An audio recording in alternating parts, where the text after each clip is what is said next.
आज मैं सुबह से देख रहा हूं हमारे वामपंथी मित्र, हमारे कांग्रेसी मित्र अटल जी की कितनी प्रशंसा करते हैं। और अटल जी जब थे तब ये लोग क्या बोलते थे, हम भी देखते हैं।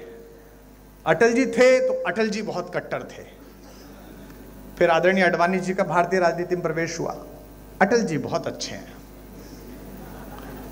उसके बाद आदरणीय प्रधानमंत्री जी का प्रवेश हुआ तो अटल जी आडवाणी जी दोनों बहुत अच्छे थे। और आदरणीय मुख्यमंत्री जी वो समय दूर नहीं है जब प्रधानमंत्री जी बहुत अच्छे हैं, ये भी कहा जाएगा।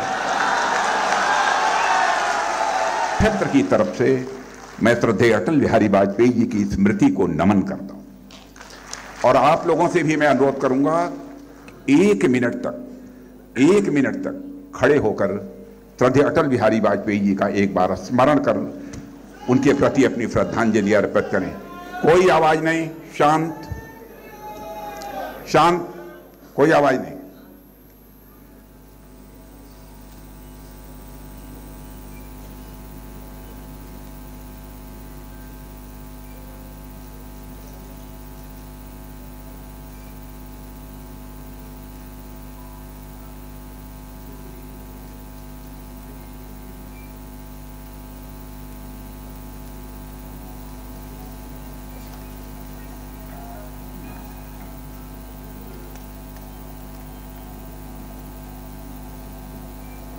बैठ जाइए। साथियों, आज मैं कोई भाषण नहीं करूंगा आप सबके बीच, और मैं श्रद्धेय अटल बिहारी वाजपेयी जी मेमोरियल फाउंडेशन की जिम्मेदारी जो हमारे उत्तर प्रदेश के उप मुख्यमंत्री श्रीमान ब्रजेश जी पाठक ने बखूबी निभाई है और लगातार उनकी स्मृति में इस लखनऊ में कार्यक्रम करते रहते हैं, इस फाउंडेशन को भी मैं अपनी तरफ से हार्दिक बधाई देता हूं। श्री ब्रजेश पाठक जी को भी इसके लिए मैं विशेष रूप से बधाई देता हूं। और हम सभी काव्य जगत ही कहकर ही मैं उनको सीमित नहीं करना चाहता, बल्कि हिंदी साहित्य जगत के एक मानी जानी हस्ती, एक युवा जिसने भारत में ही नहीं बल्कि दुनिया के दूसरे देशों में जहां पर भारतवासी रहते हैं जाकर अपनी काव्य प्रतिभा के नाम से काव्य प्रतिभा से सभी को मंत्रमुग्ध करने में कामयाबी हासिल की है, ऐसे कुमार विश्वास हम लोगों के बीच में उपस्थित हैं। और बहनों भाइयों, सच्चाई है कि मैं बिल्कुल भाषण देने के मूड में नहीं था, मैं भी कुमार विश्वास को ही सुनना चाहता था। इसीलिए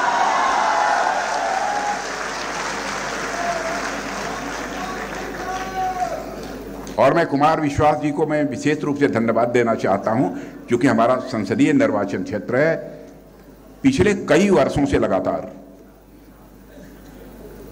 अटल जी का जब ये जन्म दिवस जब आता है, उस समय जो भी लखनऊ में कार्यक्रम होते हैं तो उसमें वो आते हैं, फाउंडेशन की तरफ से आमंत्रित किया जाता है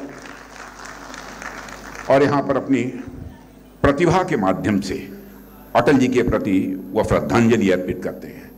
इसलिए आज ज्यादा कुछ न कहते हुए मैं पुनः एक बार श्रद्धेय अटल बिहारी वाजपेयी जी की स्मृति को नमन करते हुए मैं सीधे ये कहूंगा कि अब कुमार विश्वास जी अब मंच पर आएं और अपने काव्य के माध्यम से श्रद्धेय अटल बिहारी वाजपेयी जी को अपनी श्रद्धांजलि अर्पित।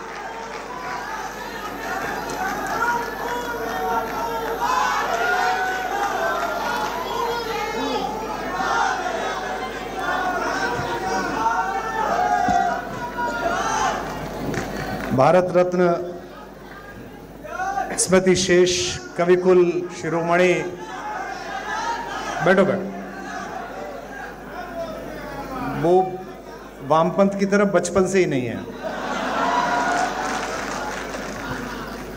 आदरणीय अटल जी की स्मृति में आयोजित इस समारोह में मंच पर उपस्थित और आदरणीय अटल जी की अजातशत्रु छवि के वास्तविक और संसदीय उत्तराधिकारी, देश के यशस्वी रक्षा मंत्री आदरणीय राजनाथ सिंह जी,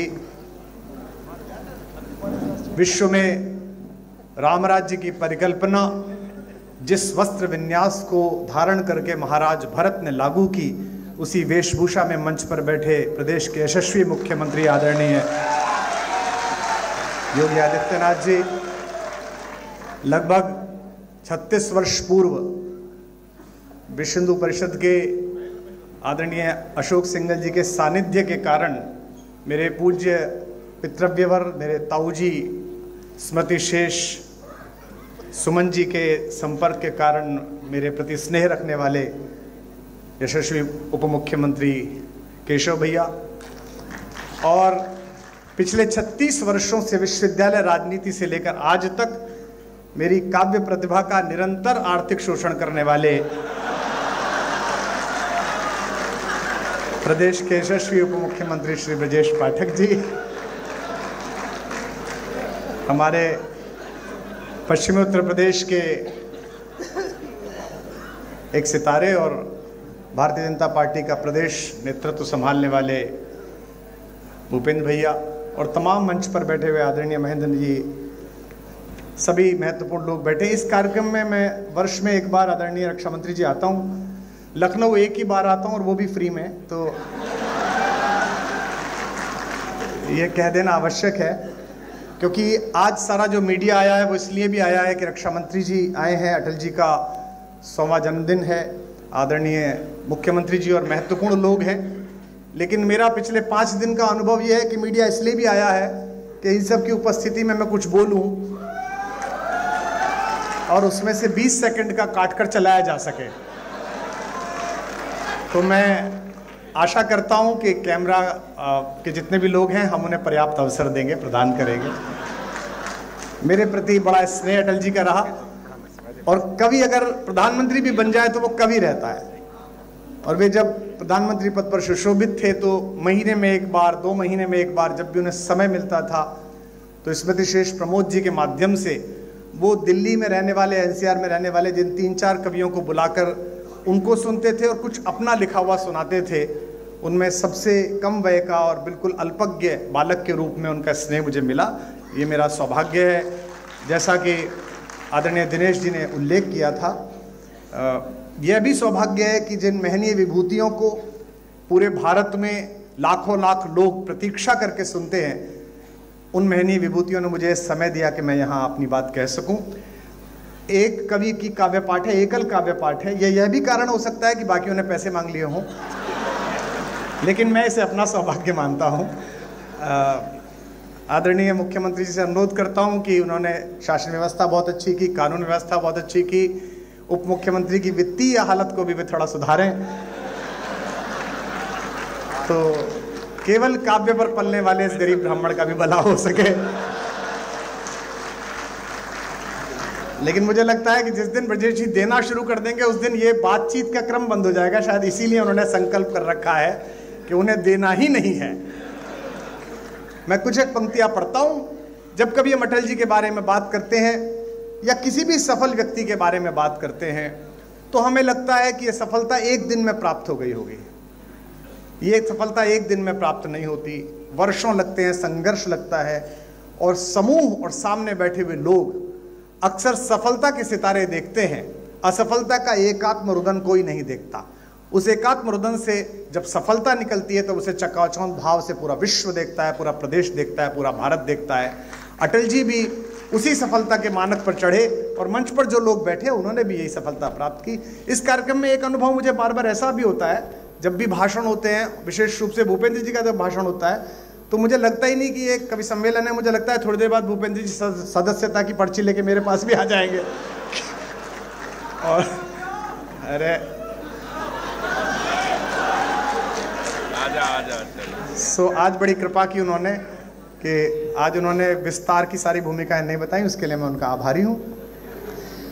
मैंने सुना कि जगत को जीतने के बाद, मैंने सुना कि महासमर महाभारत में गीता का वाचन करने के बाद, 5 निर्वासित राजकुमारों को विजय दिलाने के बाद, जरासंध और शिशुपाल जैसे राक्षसों के वध की परियोजना को पूर्ण करने के बाद योगेश्वर कृष्ण एक बार ब्रज लौटे थे। उस भावभूमि पर मैं एक गीत विशेष रूप से सुनाता हूं क्योंकि मंच पर वे सभी लोग बैठे हैं जिन्होंने अपने अपने जीवन के महासमर में कृष्ण की भूमिका निभाई है। यहाँ बहुत सारे लोग ऐसे हैं जिनके जीवन में और रस था, लेकिन लोक मंगल के इन्होंने रस का त्याग किया। जब कभी गुजरात जाता हूं तो मैं गुजरात के लोगों से शिकायत जरूर करता हूं कि आपसे ये शिकायत है कि हमने हंसता गाता गुनगुनाता बांसुरी बजाता हुआ कन्हैया आपको सौंपा था, आपने उसे द्वारिकाधीश तो बनाया पर उसकी बांसुरी भी छीन ली और उसकी राधा भी छीन ली। ये पहली परियोजना है। सुनते हैं कि कृष्ण ब्रज लौटे और ये खबर उनके वियोग में आंख खो चुकी राधा जी को प्राप्त हुई।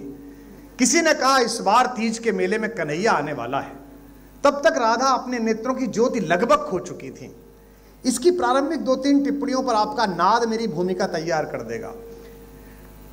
तो किसी ने कहा कृष्ण आने वाले हैं, राधा चुप रही। उसके बाद वो समय भी आया जिस दिन कृष्ण आने वाले थे। आज मुख्यमंत्री जी आते, रक्षा मंत्री जी आते तो बाहर तक पता चल जाती है कि एक विशिष्ट अतिथि आए हैं। वो तो सम्राटों के सम्राट थे, पूरे मेले को पता चल गई, गोकुल को पता चल गई कि कन्हैया आ गए हैं। कोई दौड़ती हुई सखी राधा की कुटिया पर गई और कहा राधा कृष्ण आ गया है। राधा चुप रही।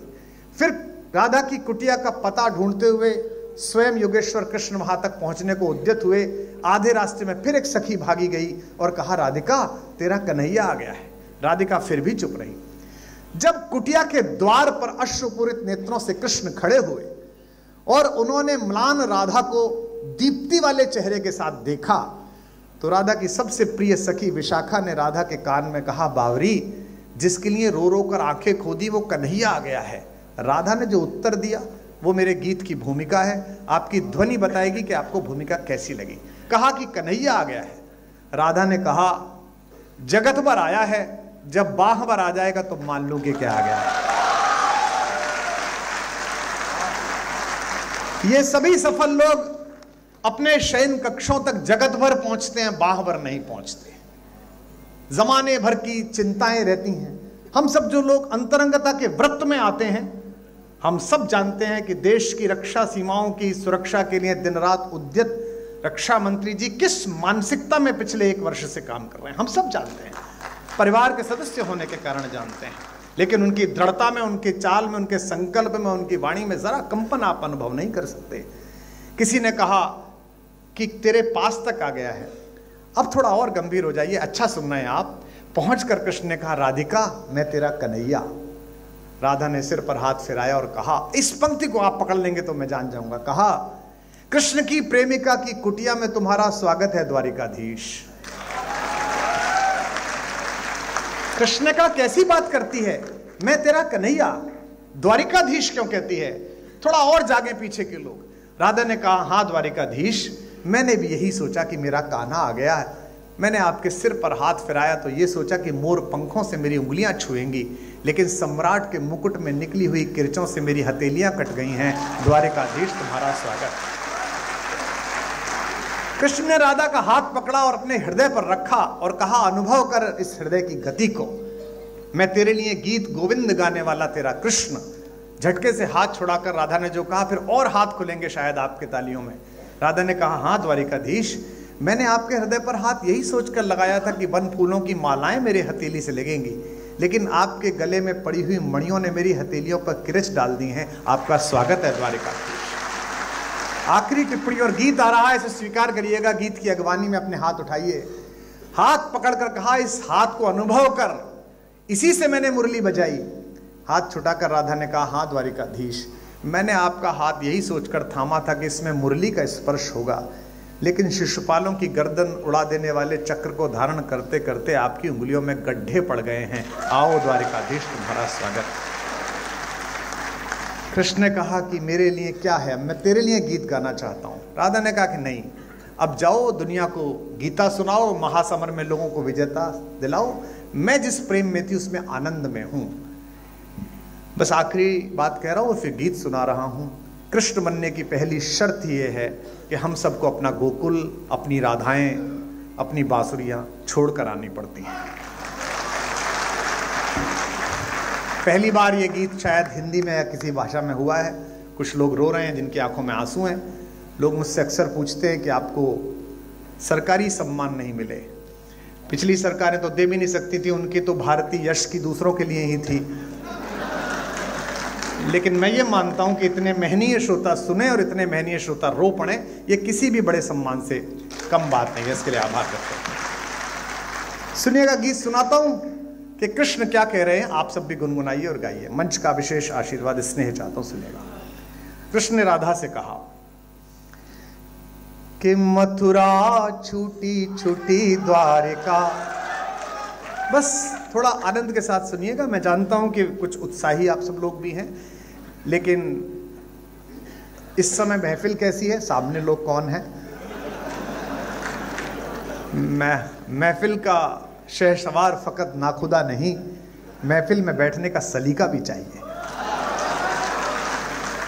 तो मथुरा छूटी, आप सब जानते हैं कि जब खुले मैदान में कोई अखाड़ा होता है तो मेरी भाषा क्या होती है, लेकिन यहाँ वे लोग बैठे हैं जो मानक लोग हैं, जिनका मैं बहुत आदर करता हूँ और जिनका मेरे प्रति अहेतुक स्नेह है। उन सब के प्रति मैं जानता हूँ आदरणीय मुख्यमंत्री जी का, आदरणीय रक्षा मंत्री जी का और मंच पर बैठे तमाम महनीय लोगों का मेरे प्रति बड़ा प्रेम है। उस प्रेम को हाजिर नाजिर जान के पढ़ रहा हूँ कि मथुरा छूटी छूटी द्वारिका, इंद्रप्रस्थ ठुकराऊं। वहां कर सकते हैं, वही पेमेंट है आज आप सब भी।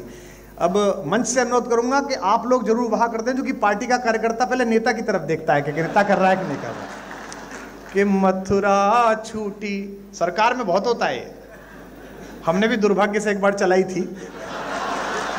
तो वो 90 के बैच का आईएएस चुटकुला सुनाता था तो 85 वाला हंसता ही नहीं था कि जूनियर पे क्या हंसना। कि मथुरा छूटी छूटी द्वारिका, इंद्रप्रस्थ ठुकराऊं। अगली पंक्ति पर वहा करना, पंक्ति पढ़ रहा हूं कि मथुरा छूटी छूटी द्वारिका, इंद्रप्रस्थ ठुकराऊं। बंसी छूटी गोकुल छूटा, कब तक चक्र उठाऊं।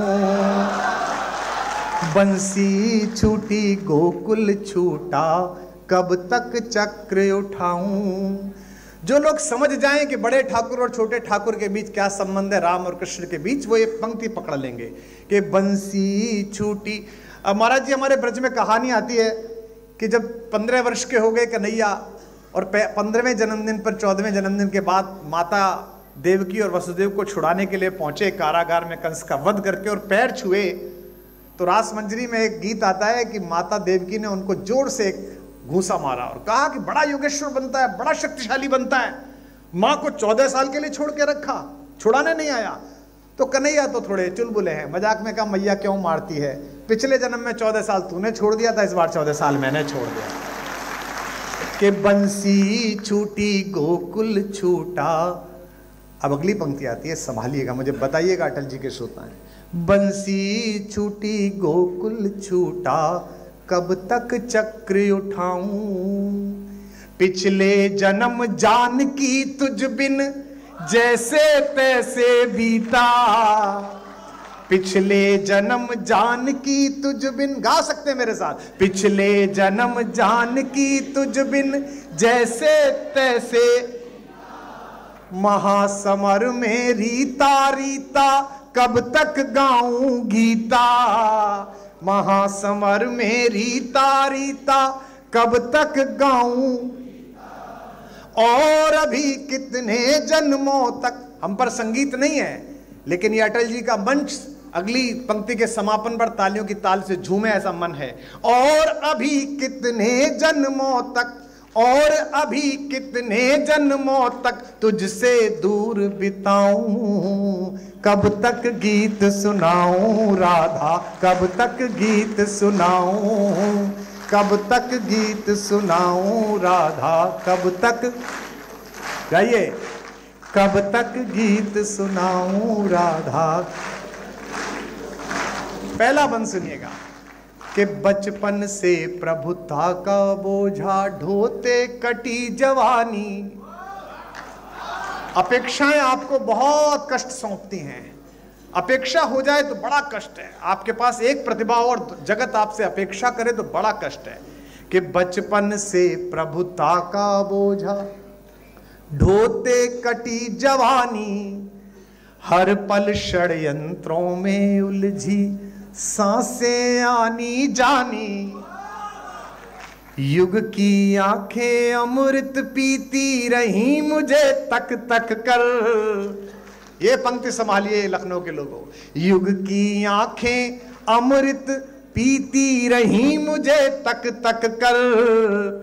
अधर मधुर देखे सबने पर पीड़ा ना पहचानी। अधर मधुर देखे सबने पर पीड़ा ना पहचानी। ये बड़े बड़े घर, ये बड़े बड़े नेम प्लेट और इनके पीछे का अकेलापन मंच अनुभव करता है। मैं किसी का संकेत नहीं कर रहा, आप समझ जाएंगे। अधर मधुर देखे सबने पर पीड़ा ना पहचानी।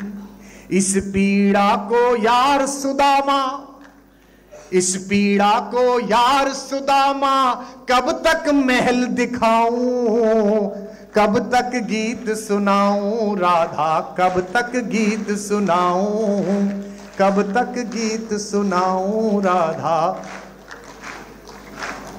एक दूसरा बंद अच्छा लगता है, सुनिएगा। छोटा सा गीत है, मैं समय की मर्यादा समझता हूं, सुनिएगा। पहली पंक्ति को कविता की तरह सुनिए, ताकि इस कार्यक्रम के जो 2 भाग थे उसमें कविता पाठ भी जागृत रहे, जीवित रहे। कि 2 माओं ने लाड़ लड़ाया, विराजे। कि 2 माओं ने लाड़ लड़ाया, 2 चेहरों ने चाहा। आपकी वाह मिले, मैं उनकी व्यस्तता समझता हूं। कि 2 माओं ने लाड़ लड़ाया, 2 चेहरों ने चाहा। फिर भी भरी द्वारिका में मैं खुद को लगा पराया। फिर भी भरी द्वारिका में मैं खुद को लगा। हर कार्यक्रम में आप जाइएगा तो आपको शॉल पहनाया जाता है। आज तो वही था सिर्फ। तो अक्सर लोग कहते हैं कि ये जो आपको कपड़ा पहना रहे हैं, महाराज जी जब आए थे तो उनको भी यही वाला शॉल हमने पहनाया था, इसी सिल्क का। प्रधानमंत्री जी आए तो अक्सर उनको पहनाया था। साल भर होते होते हम सबके घरों पर इतने सारे शॉल इकट्ठे हो जाते हैं, जिन्हें हम हरिद्वार में रात्रि के समय अपने जन्मदिन पर सोते हुए साधुओं, नगर में विश्राम कर रहे आश्रयहीन लोगों को उड़ा के आते हैं। अक्सर हर साल ये करते हैं। लेकिन इस एक क्रिया को मैं कविता में बांध रहा हूं कि कृष्ण का अकेलापन क्या है। मुझे अभी भी आपसे और अपेक्षा है रस की, निवेदन करता हूं। कि 2 माओं ने लाड़ लड़ाया, 2 चेहरों ने चाहा। फिर भी भरी द्वारिका में मैं खुद को लगा पराया। मेरा क्या अपराध कि मेरा गांव गली घर छूटा।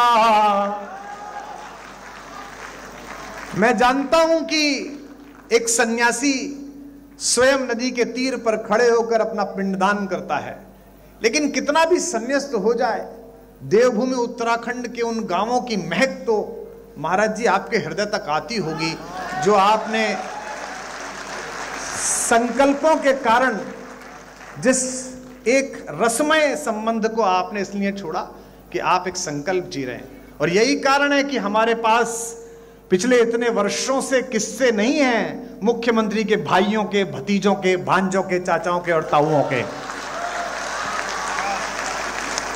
2 माओं ने लाड़ लड़ाया, 2 चेहरों ने चाहा।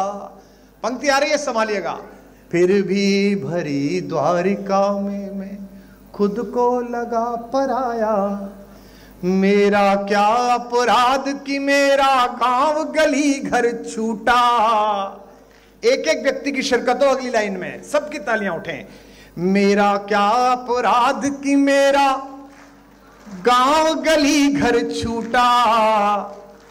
आंचल से बिछड़े को जग ने पीतांबर पहनाया। आंचल से बिछड़े को जग ने पीतांबर पहनाया।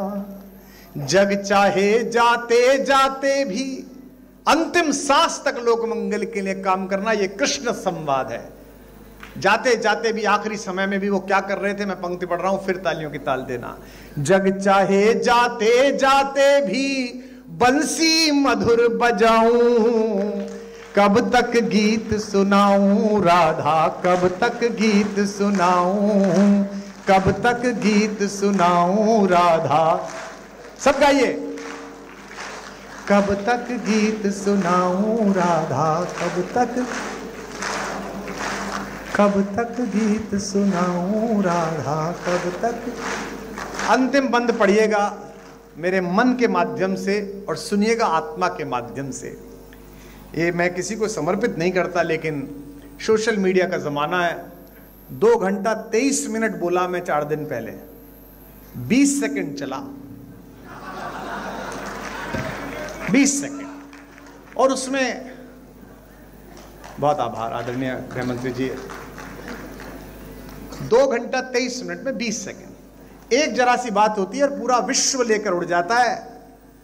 एक छोटा सा मुझे स्मरण आ गया, आदरणीय मुख्यमंत्री जी, आदरणीय रक्षा मंत्री जी, मेरे को आदत है फेसबुक ट्विटर पे लिखने के बाद 5 बिंदी लगा देने की। तो मैं एक बार बंबई जा रहा था तो मैंने एक वाक्य लिखा, 5 बिंदी लगाई, फिर सोचा यही वाक्य कॉपी करके ट्विटर पे लगा देता हूं, लेकिन वो कॉपी की जगह कट हो गया। और तब तक वो व्योम वाला घूरने लगी एयर होस्टेस कि बंद करिए मोबाइल, तो मैं अच्छे नागरिक की तरह बंद करके बैठ गया। अब 2 घंटे बाद उतरा तो घटना ये कि 5 बिंदु चुपके हुए, कुछ नहीं लिखा हुआ है। और आनंद तो लेंगे कि नीचे 2000 कमेंट। यही तो विद्वान आदमी की पहचान है।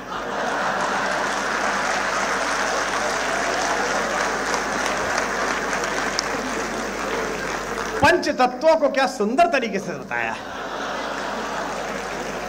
एक कह रहा था कि नहीं, आजकल कुमार जी आध्यात्मिक हो गए हैं, केवी कुटीर में रहते हैं, तो ये 5 वृक्षों की चर्चा है। कुछ भी चलता है। आपसे एक अपराध अनायास हो या किसी के माध्यम से हो जाए, अपयश में रुचि लेने के लिए पूरा संसार उत्सुक है। लेकिन आपने जितना पुरुषार्थ किया है, आपने जितनी क्षमता और मेहनत की है, उसकी कृतज्ञता देने के लिए संसार बहुत कंजूस है। मैं अंतिम पंक्तियां और अंतिम बंद पढ़ता हूं, उन लोगों के सम्मुख पढ़ रहा हूं जिनको यश और अपयश दोनों का अभ्यास है, तब पढ़ रहा हूं कि कब तक गीत सुनाऊं राधा, कब तक गीत सुनाऊं। अब ये सुनिएगा, ये कृष्ण भी कह रहे हैं और दिल्ली राजधानी क्षेत्र से आया हुआ एक कवि भी कह रहा है, जो विभिन्न क्षेत्रों में टहल के आया है,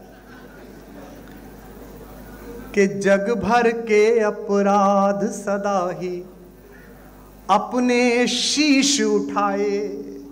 मंच पर जितने जनप्रतिनिधि बैठे, नीचे जितने जनप्रतिनिधि बैठे, इनको मैं यही अनुरोध कर सकता हूं कि जगत के अपयश से कभी विचलित मत होइएगा। अगर आपने सत्य है तो एक ना एक दिन उसकी आभा चमकेगी, निश्चित रूप से चमकेगी।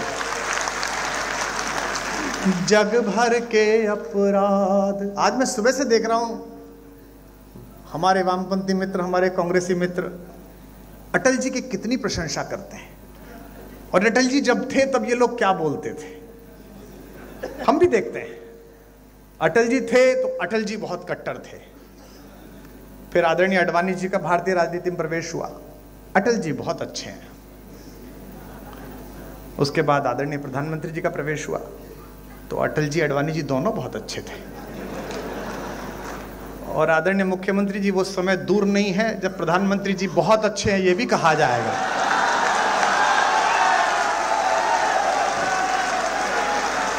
जग भर के अपराध सदा ही। कितना निर्मम जगत है, कितना निर्मम है भाई। और यह केवल भगवती कृपा से होता है, यह केवल माता सरस्वती की कृपा से होता है कि आप निष्कलंक कहीं से लौट आए। मैं अटल जी की कृपा मानता हूं, वे राजनीति में निष्कलंक अजात शत्रु रहे। मैं भी एक छोटा ओरिएंटेशन कोर्स करके आभार आया। यह भगवती की कृपा थी कि मुझे देश के सर्वाधिक महनीय लोग बैठकर सुन रहे हैं, अन्यथा मैं भी दिल्ली में दारू के ठेके का हिसाब दे रहा होता। कहां है कि जग भर। भाई ऐसा है, केवल आप ही को नहीं सुनना, उनको भी तो खबर चाहिए कि जग भर के अपराध सदाई। सुनिएगा 4 पंक्ति आप जीवन भर न भूल पाएंगे आज की शाम, कि जग भर के अपराध सदा ही अपने शीश उठाए। हम 10वीं में थे रक्षा मंत्री जी, इस बात से कुंठित रहते थे कि दिन रात मेहनत करने के बाद भी हमारे भी उतने नंबर आते थे जितने नकल करने वालों के आते थे। आपके आने के बाद हमारे प्रोफेसर पिताजी ने कहा, जो संघ के स्वयंसेवक है, इस बार लगा दे घुटने, अब के आ गया राजनाथ सिंह, नकल पे हो गई है नकेल, या तो तू जीतेगा या वो जीतेंगे। और हम सौभाग्यशाली हैं कि उस बार हमने अपना जिला टॉप करा, जो कि हमने सच्चाई से पढ़ाई की थी। कि जग भर के अपराध सदा ही अपने शीश उठाए, गाना इसको, और अगली पंक्ति पर महोत्सव कर देना। जग भर के अपराध सदा ही अपने शीश उठाए। जब तक तैयार नहीं हो जाओगे तब तक दूसरी लाइन नहीं दूंगा मैं। जग भर के अपराध सदा ही अपने शीश उठाए, रस का माखन सबने चाखा, चोर हम ही कहलाए।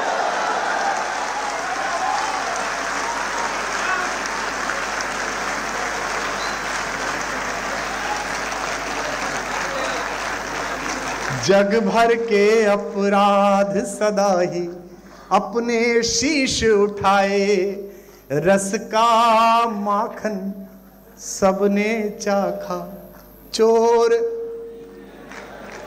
गाओ लखनऊ वालों, रस का माखन सबने चाखा, चोर।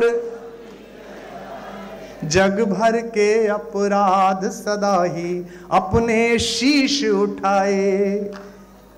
5 दिन राम पर बोलो, 3-3 घंटे अयोध्या जी में हाजिरी लगेगी। 3 पंजे 15 घंटे, 15 घंटे में नर पिशाचों को एक लाइन नहीं मिली, 20 सेकंड मिले, बस 20 सेकंड।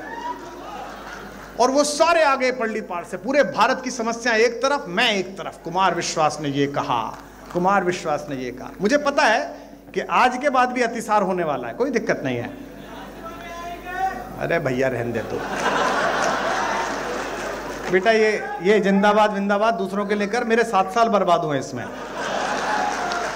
रस का माखन सबने चाखा, चोर हम ही कहलाए। और सुनिए अंतिम 2 पंक्तियां, फिर एक ध्रुव पंक्ति पढ़ के विराम लूंगा। इस पर भी 1 मिनट तक ताली बजेगी। कि रस का माखन सबने चाखा, चोर हम ही कहलाए। दिल्ली से भी जोड़ना, दिल से भी जोड़ना और कृष्ण से भी जोड़ना। रस का माखन सबने चाखा, चोर हम ही कहलाए। युग के दुर्योधन के जब जब अहंकार को कुचला, युग के दुर्योधन के, कम हाथ खुले आपके कुछ लोगों के, अगली बार ध्यान रखना। युग के दुर्योधन के जब जब अहंकार को कुचला, दुनिया जीती, दुनिया जीती, गांधारी के शाप हम ही ने खाए। गाओ। युग के दुर्योधन के जब जब अहंकार को कुचला, दुनिया जीती, गांधारी के शाप। रस का माखन सबने चाखा, चोर। युग के दुर्योधन के जब जब अहंकार को कुचला, दुनिया जीती, गांधारी के शाप हम ही ने खाए। मूर्खतापूर्ण प्रश्नों पर ऊर्जा व्यर्थ नहीं करनी चाहिए, बहुत महत्व। हमको क्या कहते हैं, आप सब तो महनीय हैं। पिछली बार जब प्राण प्रतिष्ठा थी तो ज्यादा व्यस्तता हो गई, तो इधर से उधर जाने के लिए एक वो चार्टर कर लिया, उसकी फोटो लग गई, तो 15 दिन इसी पे पिले रहे भाई कि ये राम पर बोलते और चार्टर पे जा रहे हैं। तो मैंने कहा ये कहां लिखा हुआ है चार्टर में हराम वाले ही जाएंगे, राम वाले नहीं जाएंगे, ये कहां लिखा हुआ?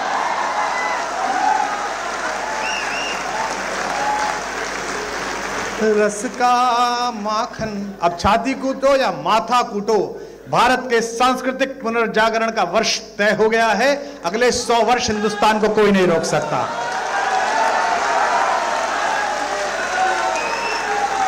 युग के दुर्योधन के जब जब अहंकार को कुचला, फिर कह रहा हूं अपने बच्चों को रामायण पढ़ाओ, महाभारत पढ़ाओ, और इसलिए पढ़ाओ कि फायदा होगा। मुझे हुआ, मैंने महाभारत पढ़ी थी तो मुझे पता था कि मित्र अगर दुर्योधन निकल जाए तो उसके रथ से उतर के भागो, वरना कर्ण की तरह मारे जाओगे। तो इसलिए पढ़ो, चलो मत पढ़ो उस कारण से जो मैंने कहा था। इस कारण से पढ़ लो, युग के दुर्योधन के जब जब अहंकार को कुचला, दुनिया जीती गांधारी के। 36-37 वर्ष हो गए मंच पे हमें, हैं? 30 साल तुमने जो उपेक्षाएं की उसका कोई मायना नहीं। हम खुद ही लड़ते रहे, खुद ही भिड़ते रहे, अकेले बोलते रहे। आज थोड़ा सा बड़े लोगों का आशीर्वाद मिल गया, उनका स्नेह मिल गया, तो तुम्हें दर्द हो गया कि कवि इतना लोकप्रिय क्यों है। कवि लोकप्रिय नहीं है, विचार लोकप्रिय जिसे कवि गा रहा है। युग के दुर्योधन के जब जब अहंकार को कुचला। विदा करना मुझे, मैं आपसे सवाल पूछ रहा हूं अगली लाइन में। दुनिया जीती गांधारी के शाप हमी ने खाए। लखनऊ वालों, मुझको गले लगाओ,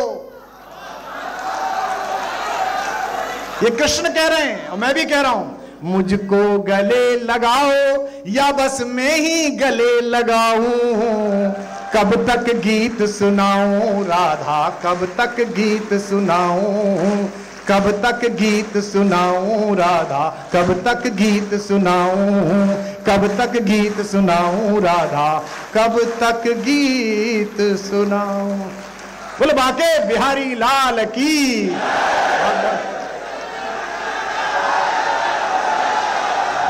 बहुत बहुत धन्यवाद।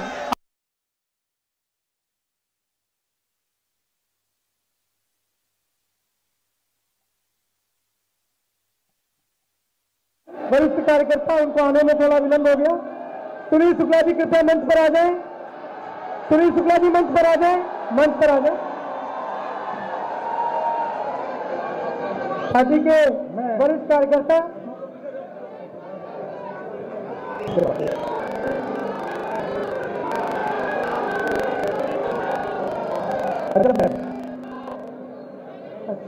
कि कोई दीवाना कहता है,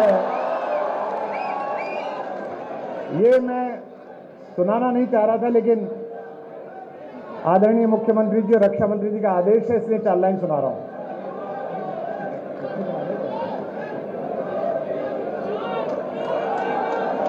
एक सम्मान पूरा हो जाए, वो बहुत महत्वपूर्ण है।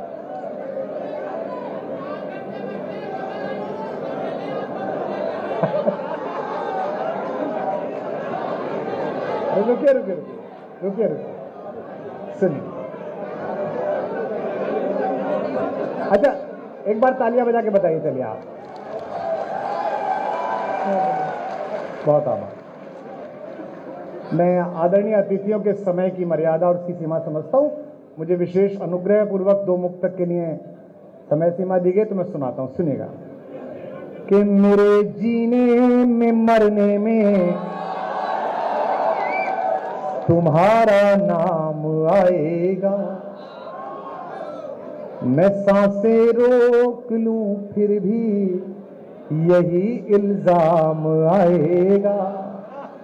हर एक धड़कन में जब तुम हो तो फिर अपराध क्या मेरा। उठाना अगली लाइन। हर एक धड़कन में जब तुम हो तो फिर अपराध क्या मेरा। अगर राधा पुकारेगी तो फिर घनश्याम आएगा। अच्छा, सब गाइए कि कोई दीवाना कह कोई, मगर धरती की दे तो बस मैं तुझसे दूर, तू मुझसे, ये तेरा। बोल सियावर रामचंद्र भगवान की।